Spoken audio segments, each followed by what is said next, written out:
नमस्कार, मैं डॉक्टर रजनीश कुमार आप सभी का एक बार फिर से हार्दिक स्वागत करता हूं। प्रिय विद्यार्थियों, आज के वीडियो लेक्चर में हम एक ऐसे प्रैक्टिस सेट पर चर्चा करने जा रहे हैं जो कि किसी भी परीक्षा के दृष्टिकोण से, खासतौर से आप यूजीसी नेट, असिस्टेंट प्रोफेसर, प्रवक्ता परीक्षाओं की तैयारी कर रहे होंगे, तो चाहे आप भाषा के दृष्टिकोण से पढ़िए, व्याकरण के दृष्टिकोण से पढ़िए या फिर साहित्य के दृष्टिकोण से पढ़िए, आपको देवनागरी लिपि के बारे में जानकारी रखनी चाहिए। और परीक्षाओं में देखेंगे कि इस टॉपिक से प्रायः सवाल पूछे जाते हैं। तो हमने मूल टेक्स्ट पढ़ते हुए देवनागरी लिपि पर आधारित कुछ मौलिक प्रश्नों को यहाँ पर बनाया हुआ है, जिसमें कि आप देखेंगे कुछ प्रश्न पिछले साल के प्रश्न पत्रों में आपको मिल जाएंगे, कुछ नए प्रश्नों से आप सभी का सामना हो सकता है। तो उम्मीद करता हूं कि आखिर तक आप इसको देखेंगे और अपना मूल्यांकन भी करेंगे। तो चलते हैं सीधे पहले क्वेश्चन पे हम बात करते हैं। पहला सवाल पूछा गया है कि भोलानाथ तिवारी के अनुसार लिपि का व्यवस्थित रूप कब से मिलने लगता है। ऑप्शन दिया गया है 4000 ईसा पूर्व, 3000 ईसा पूर्व, 2000 ईसा पूर्व और 1000 ईसा पूर्व। प्रिय विद्यार्थियों, हमने भोलानाथ तिवारी की किताब को पढ़ते हुए भाषा विज्ञान के अंतर्गत देवनागरी लिपि के विकास पर आधारित जो भी टेक्स्ट दिया गया है उसी पर प्रश्न तैयार किया हुआ है। तो भोलानाथ तिवारी ने अपनी पुस्तक में लिपि का व्यवस्थित रूप मिलने का एक समय निर्धारित किया है, तो वही समय हमें बताना है। सही जवाब हो गया ऑप्शन ए, 4000 ईसा पूर्व के आसपास में भोलानाथ तिवारी का मानना है कि लिपि का व्यवस्थित रूप दिखलाई देने लगता है या फिर रूप मिलने लगता है। अब आपके दिमाग में आ रहा होगा कि आखिरकार लिपि क्या है। जैसा कि आप दो चीजें ध्यान में रखेंगे, एक भाषा है और एक लिपि है। भाषा के माध्यम से हम अपने भावों और विचारों को अभिव्यक्त करते हैं, और जब उन्हीं भावों और विचारों को लिखित रूप में हम प्रस्तुत करते हैं तो वो लिपि के माध्यम से ही कर सकते हैं। और आप देखेंगे कि दुनिया भर में अलग अलग तरीके की लिपि है। खासतौर से हम हिंदी पट्टी के लोग देवनागरी लिपि, रोमन लिपि, गुरुमुखी लिपि, इन सभी लिपियों के बारे में थोड़ा बहुत जानते हैं। एक लिपि कैथी लिपि को भी आप शामिल कर सकते हैं। तो खासतौर से देवनागरी लिपि और रोमन लिपि को हम व्यवहारिक रूप में प्राय प्रयोग करते हैं। तो लिपि आप समझ गए होंगे कि आखिरकार इस शब्द का अर्थ क्या है। और साथ में अपने दिमाग में रख लिए होंगे कि भोलानाथ तिवारी, जो कि भाषाविद के रूप में जाने जाते हैं, उन्होंने लिपि की शुरुआत 4000 ईसा पूर्व के आसपास में मानी हुई है। अगला प्रश्न है, आधुनिक काल की अधिकांश लिपियां हैं चित्रात्मक, भावमूलक, ध्वनिमूलक, उपरोक्त में से एक से अधिक, उपरोक्त में से कोई नहीं। तो जो आधुनिक काल, अगर इस समय की बात करें तो अधिकांश लिपियां किस तरीके की हैं। सही जवाब है ऑप्शन सी, ध्वनिमूलक है, यानी कि जिसके केंद्र में ध्वनियां हैं। वैसे आप देखेंगे कि जैसे चाइनीज भाषा के लिए चित्रात्मक लिपि का प्रयोग किया जाता है। अगर आपने विदेशी भाषाओं के विद्यार्थियों से थोड़ा कभी सामना हुआ होगा आपका, जेएनयू में और बीएचयू में फॉरेन लैंग्वेज की पढ़ाई होती है और हैदराबाद में भी होती है, तो वो लोग इस तरीके से चाइना का सामान भी आप मंगाते होंगे तो इसमें पीछे ऐसे लिखा रहता है ये चित्रात्मक लिपि। लेकिन ज्यादातर जो आज लिपियां प्रयोग में हैं वो सब ध्वनि मूलक है। सही जवाब हो गया ऑप्शन सी। और हमने जानबूझकर उपरोक्त में से एक से अधिक, उपरोक्त में से कोई नहीं दिया था, तो इसका मतलब ये नहीं है कि आप डी ऑप्शन लगाएंगे। ऑप्शन सी है, ध्वनि मूलक ज्यादातर आज प्रयोग की जाती है। अगला प्रश्न है, भारत की अधिकतर लिपियां हैं चित्रात्मक, वर्णात्मक, अक्षरात्मक, उपरोक्त में से एक से अधिक, उपरोक्त में से कोई नहीं। तो भारत में अधिकतर लिपियां किस टाइप की हैं, तो उसका जो सही जवाब है ऑप्शन सी है कि अक्षरात्मक लिपियों का प्रयोग ज्यादातर भारत में जो भी लिपियां हैं उसमें किया जाता है। अब आप देख रहे हैं कि यहाँ पर तीन तरीके की लिपि सामने आपके दिखाई दे रही है। चित्रात्मक लिपि जिसके बारे में हमने बतलाया, ठीक है। वर्णात्मक लिपि यानी कि ऐसी लिपि जो एकदम स्वतंत्र रूप में लेटर के रूप में लिखी जा रही है, ठीक है, जैसे ABCD हो गया, ठीक। अक्षरात्मक लिपि यानी कि ऐसी लिपि जो स्वर और व्यंजन दोनों के मिलने से निर्मित होती हो। जैसे हमने लिखा क, तो इसमें आप देख रहे हैं कि क और अ दोनों मिला हुआ है, ये है अक्षरात्मक। और कई किताबों में आप पढ़ेंगे जिसमें लिखा रहता है कि देवनागरी लिपि वर्णात्मक है, कई जगहों पे लिखता है अक्षरात्मक है, लेकिन ज्यादातर आप देखेंगे भारत की जो अधिकतर लिपियां हैं वो अक्षरात्मक, यानी कि देवनागरी लिपि भी इसी में जुड़ी हुई है। क्योंकि हम लोग देवनागरी लिपि में लिखते हैं तो देखेंगे आपके जितने भी अक्षर हैं वो स्वर और व्यंजन से मिलकर बने हुए हैं। ठीक है, तो इसको आप बिल्कुल ध्यान में रखें, यहाँ पर क्लियरिटी आपको हो गई होगी कि आखिरकार देवनागरी लिपि किस टाइप की लिपि। ठीक, सही जवाब हो गया इसका ऑप्शन सी। अगला प्रश्न है कि व्यंजन और स्वर के मिलने से निर्मित होने वाली लिपि कहलाती है चित्रात्मक, वर्णात्मक, अक्षरात्मक, उपरोक्त में से एक से अधिक, उपरोक्त में से कोई नहीं। तो अभी हमने ऊपर के प्रश्न में आप सभी से चर्चा की कि व्यंजन और स्वर के मिलने से जो लिपि निर्मित होती है उसको हम क्या बोलते हैं, उसको बोलते हैं अक्षरात्मक। सही जवाब हो गया ऑप्शन सी। उदाहरण के तौर पर हमने बतलाया भी कि क देखने में लग रहा है कि स्वतंत्र रूप में, लेकिन इसमें स्वर भी कहीं न कहीं जुड़ा हुआ है। सही जवाब हो गया ऑप्शन सी। अगला प्रश्न पूछा जा रहा है कि जिस लिपि में हर वर्ण प्राय एक ही ध्वनि को व्यक्त करता है वो लिपि कहलाती है चित्रात्मक, वर्णात्मक, अक्षरात्मक, उपरोक्त में से एक से अधिक, उपरोक्त में से कोई नहीं। तो इसका जो सही जवाब हो रहा है ऑप्शन बी, वर्णात्मक लिपि में हर वर्ण प्राय एक ही ध्वनि को व्यक्त करता है। ठीक, सही जवाब हो गया ऑप्शन बी। अगला प्रश्न है लिपि का चरम विकास किस लिपि को माना जाता है चित्रात्मक, वर्णात्मक, अक्षरात्मक, रोमन।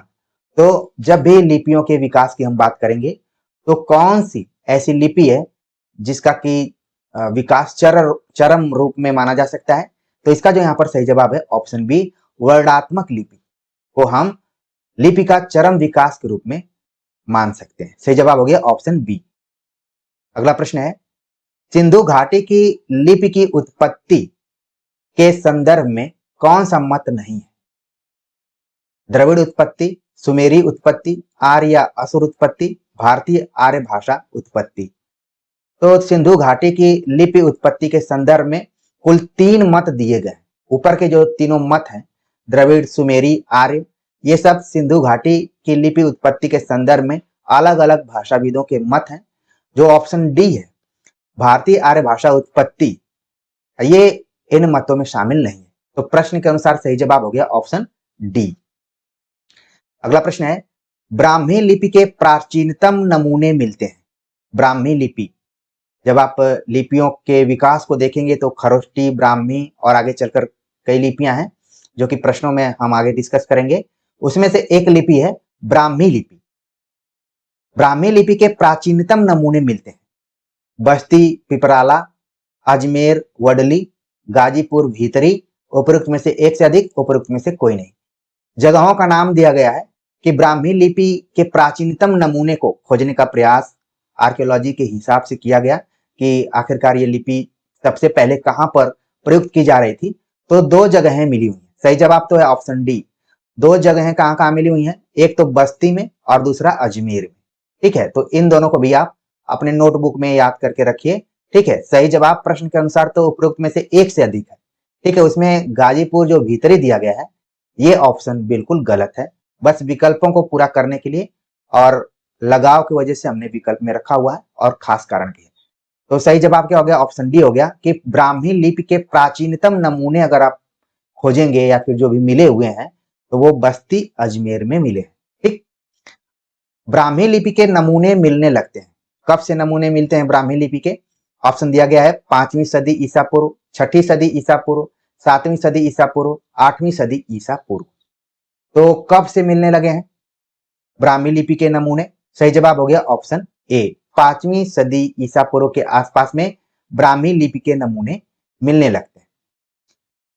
अगला प्रश्न है भोलानाथ तिवारी ने ब्राह्मी लिपि का विकास माना है द्रविड़ उत्पत्ति से, आर्य उत्पत्ति से, सांकेतिक चिन्हों से, हड़प्पा मोहनजोदड़ो से। तो भोलानाथ तिवारी ने अपनी पुस्तक में ब्राह्मी लिपि के विकास का जो स्रोत माना है उन्होंने माना है हड़प्पा मोहनजोदड़ो से। ठीक, और जब भी हमारी पुरानी सभ्यताओं की बात की जाती है तो इसमें हड़प्पा, मोहनजोदड़ो, सिंधु घाटी सभ्यता का नाम लिया जाता है और समय भी देखेंगे कुछ उसी के आसपास में है।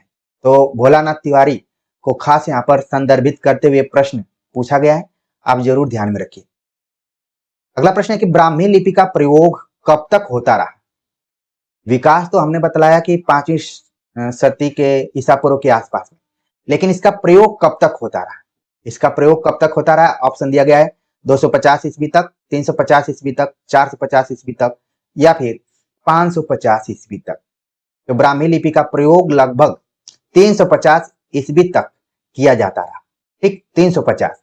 जब मैं आप सभी से चर्चा कर रहा हूं तो 2025 ईस्वी चल रहा है और अगर इसमें से आप 350 ईस्वी घटा दें तो आपको पता चल जाएगा कि लगभग जो भी 1700 ईस्वी के पहले इसका प्रयोग किया जा रहा था, मोटे तौर पर देखा जाए तो। ठीक, सही जवाब हो गया ऑप्शन बी। अगला प्रश्न है कि ब्राह्मी लिपि का विकास किन शैलियों में हुआ था। ब्राह्मी लिपि का विकास किन शैलियों में हुआ था। ऑप्शन दिया गया उत्तरी शैली, दक्षिणी शैली, पश्चिमी शैली, उपरोक्त में से एक से अधिक, उपरोक्त में से कोई नहीं। तो इस लिपि का विकास 2 शैलियों में हुआ था, वो है उत्तरी शैली और दक्षिणी शैली। ठीक, तो प्रश्न के मुताबिक इसका जो सही जवाब है ऑप्शन डी है कि उपरोक्त में से एक से अधिक। अगला प्रश्न है कुटिल लिपि का विकास किस काल में हुआ। अब आप देख रहे हैं कि जैसा मैंने कहा कि खरोष्टी, फिर ब्राह्मी, फिर आप देख रहे हैं कुटिल, फिर इसके बाद गुप्त, ठीक है, इसके बाद शारदा, इसके बाद आप देखेंगे देवनागरी, इसी टाइप से इसका एक क्रम है। तो कुटिल लिपि का विकास किस काल में हुआ, यहाँ पर काल पूछा गया है। ऑप्शन दिया गया मौर्य काल, गुप्त काल, गुलाम वंश, मुगल काल। तो तमाम कालों के नाम दिए गए हैं। सही जवाब है कि कुटिल लिपि का विकास गुप्त काल में हुआ था। और इसका नाम कुटिल क्यों है, आपने सुना होगा कि उसकी मुस्कान बहुत कुटिल है, यानी कि टेढ़ी मेढ़ी है। किसी मुस्कान भी 6 तरीके की होती है, हंसी जो होती है वो 6 प्रकार की होती है। कई बार आप होठों को बंद करके हंसते हैं, मुस्कुराते हैं, कई बार अट्ठहास करते हैं, कई बार केवल दांत दिखाई देते हैं, कई बार कुटिल मुस्कान होती है जिससे पता चलता है कि आप कोई चीज छिपा रहे हैं। तो कुटिल मुस्कान का मतलब क्या है कि वर्णों का टेढ़ा मेढ़ा प्रयोग। ठीक, तो गुप्त काल में जो लिपि का प्रयोग किया जा रहा था वो कुटिल लिपि थी। प्राचीन नागरी तथा शारदा लिपि का विकास किस लिपि से माना जाता है। ब्राह्मी, गुप्त, कुटिल, रोमन। तो यहां हमें बताना है कि प्राचीन नागरी जो देवनागरी के पहले की जो थोड़ी सी स्थिति रही और शारदा लिपि, इसका विकास किस लिपि से माना जाता है। सही जवाब है ऑप्शन सी, कुटिल लिपि से माना जाता है। ठीक, जो हमने अभी बतलाया आप सभी को ऊपर में जो क्रम यहाँ पर तैयार हो रहा है। तो कुटिल लिपि से कौन कौन लिपियां निकली हुई हैं, प्राचीन नागरी और शारदा लिपि। अगला प्रश्न है प्राचीन नागरी लिपि का प्रयोग उत्तर भारत में कब से होने लगता है। ऑप्शन दिया गया 9वीं शताब्दी, 10वीं शताब्दी, 11वीं शताब्दी, 12वीं शताब्दी। यानी कि प्राचीन नागरी लिपि का प्रयोग उत्तर भारत में, जिस इलाके से हम आप सभी से चर्चा कर रहे हैं, उत्तर भारत में इसका ध्यान रखना है। आपके दिमाग में वो भारत का मैप आ जाना चाहिए। ठीक है, टेढ़ा मेढ़ा मैप आप जरूर एक बनाने का प्रयास कीजिए जिससे कि चीजें आपको बिल्कुल समझ में आए। तो इस इलाके में सबसे पहले प्राचीन नागरी लिपि का प्रयोग कब से होने लगा। तो इसका जो यहाँ पर सही जवाब है ऑप्शन ए, 9वीं शताब्दी, यानी कि 900 यानी कि 1000 ईस्वी के आसपास में मान सकते हैं, 9वीं शताब्दी। तो उसी समय से इसका प्रयोग होने लगता है। और जब आप आचार्य रामचंद्र शुक्ल का इतिहास ग्रंथ पढ़ेंगे तो उसमें बतलाया भी गया कि धारसेन द्वितीय के शिलालेख में ये सब मिलता है। ठीक है, तो धीरे धीरे आप देख रहे हैं कि कैसे यही लिपि भाषा के विकास के माध्यम से साहित्य से जुड़ रही, ये चीज आप जरूर ध्यान में रखिए। अगला प्रश्न है नागरी लिपि को दक्षिण में किस नाम से पुकारा जाता है। ऑप्शन दिया गया है देवनागरी, नंदी नागरी, देवनागर, देवनगरी। तो दक्षिण भारत में, यहां पर और चीजें क्लियर हो जाएंगी कि दक्षिण भारत में नागरी लिपि को किस नाम से पुकारा जाता है। इधर सही जवाब है ऑप्शन बी, नंदी नागरी नाम से नागरी लिपि को दक्षिण भारत में पुकारा जाता है। और अगर आप यूपी हायर एजुकेशन के असिस्टेंट प्रोफेसर क्वेश्चन पेपर को देखेंगे तो एक बार यह सवाल पूछा जा चुका है कि नागरी लिपि को दक्षिण भारत में किस नाम से पुकारा जाता है। सही जवाब हो गया ऑप्शन बी। अगला प्रश्न है कि शारदा लिपि का क्षेत्र रहा है कश्मीर, राजस्थान, गुजरात, उत्तर प्रदेश। शारदा लिपि, शारदा का एक पर्यायवाची आप लोगों ने पढ़ा ही होगा, सरस्वती। तो उन्हीं के पर्याय यानी कि ज्ञान की लिपि के रूप में इसको माना गया है। और इसका प्रयोग किस एरिया में हुआ था, किस क्षेत्र में? सही जवाब है ऑप्शन ए, कश्मीर। और आप देखेंगे कि न चाहते हुए भी जितने भी भारतीय काव्य शास्त्री आचार्य, बहुत सारे आचार्यों का संबंध कश्मीर से है। ये आप देखेंगे एक संयोग है, ठीक है। तो कहीं न कहीं ये जो शारदा लिपि है, नाम से लग रहा है कि इधर होगा, हिंदी पट्टी इलाके में होगा, नहीं, ये कश्मीर के क्षेत्र में इसका संबंध रहा। अगला प्रश्न है, लिपि विकास का सही क्रम है ब्राह्मी, गुप्त, कुटिल, नागरी। इसी तरीके से सभी विकल्प दिए गए हैं। तो विकास का सही क्रम क्या है? कई क्वेश्चन पेपर में देखेंगे इस टाइप से चिन्ह बनाया जाता है, जो कि विकास का एक प्रतीक है कि कैसे चीजें आगे बढ़ती गई, ठीक। तो लिपि का विकास का सही क्रम क्या है?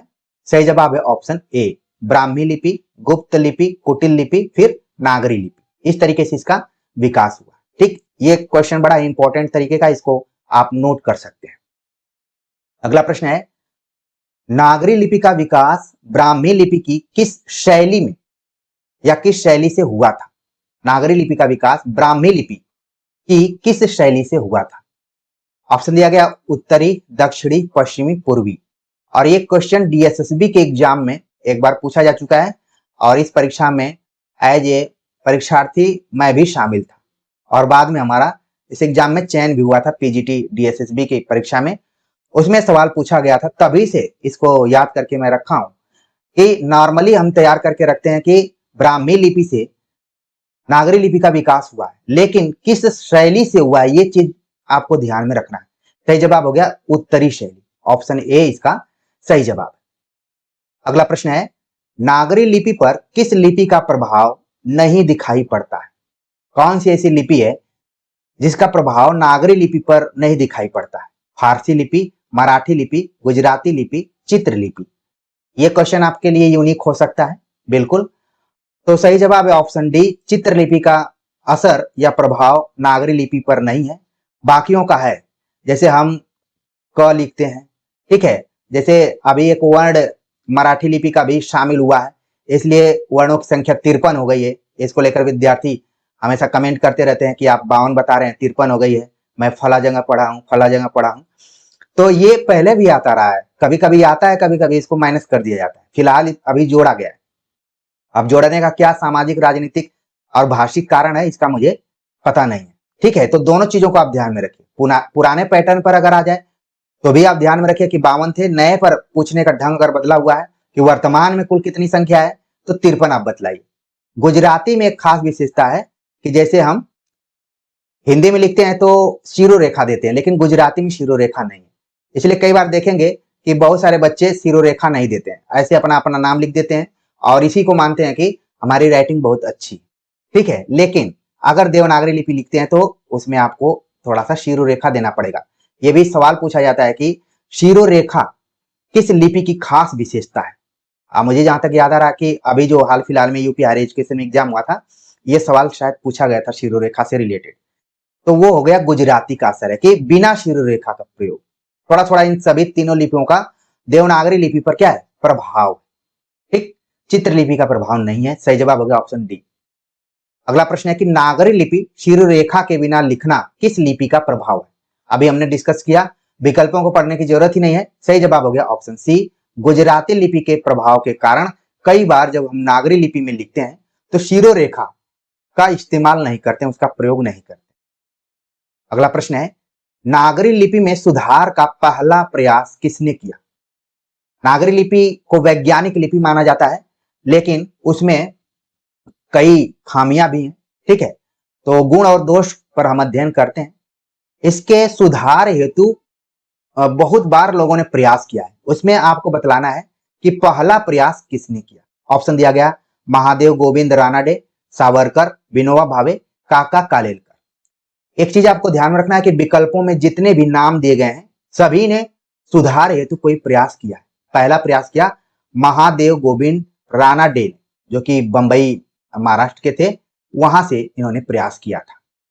अगला प्रश्न है, लोक नागरी पत्र के माध्यम से नागरी लिपि में सुधार के लिए लोकमत जागृत करने का प्रयास किया था। किसने? महादेव गोविंद रानाडे, सावरकर, विनोबा भावे, मदन मोहन मालवीय। तो किसने लोक नागरिक पत्र के माध्यम से, एक एक पत्र है, जैसे सामान्य रूप में सरस्वती और तमाम पत्रों के बारे में आपने पढ़ा होगा, नागरी लिपि के विकास के लिए कुछ ऐसे जुझारू व्यक्तित्व थे जिन्होंने कि पत्र ही निकालना शुरू कर दिया था, लोक नागरिक पत्र। उसके माध्यम से लोगों में एक जागृत अवस्था थी कि भाई हमारी लिपि नागरी लिपि है, उसका विकास करना जरूरी है। तो किसने इस काम को किया था? सही जवाब हो गया ऑप्शन सी, विनोबा भावे। विनोबा भावे ने काफी काम किया हुआ है लिपि के विकास को लेकर। ठीक, अगला जो प्रश्न है, हिंदी प्रदेश में पहली सुव्यवस्थित रूप से लिपि सुधार समिति बनाई गई वह थी।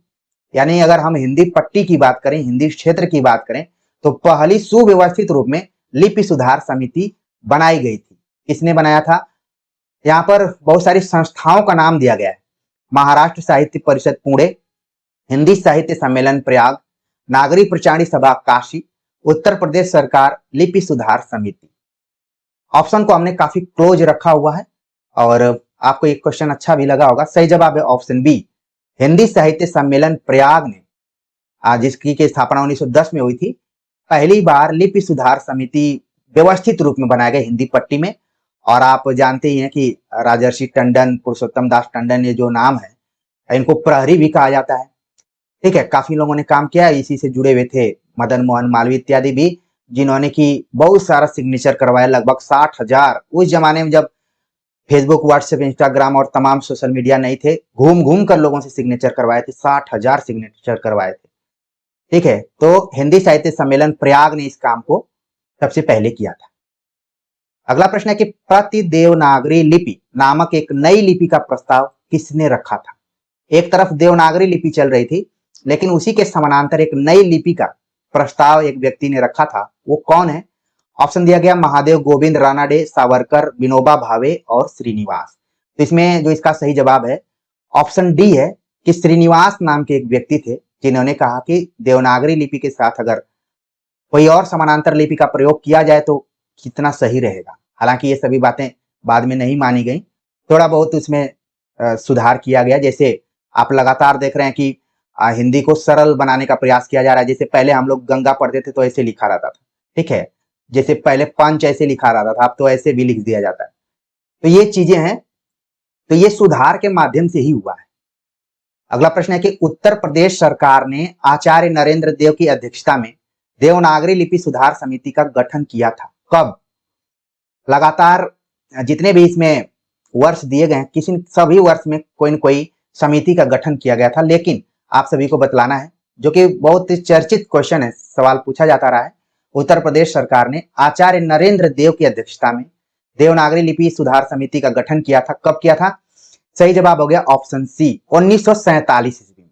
ठीक, 1947 में हमारा देश भी आजाद होता है और इन लोगों को भी जिम्मेदारी दी जाती है। इसमें कुल 7 सदस्यों को रखा गया।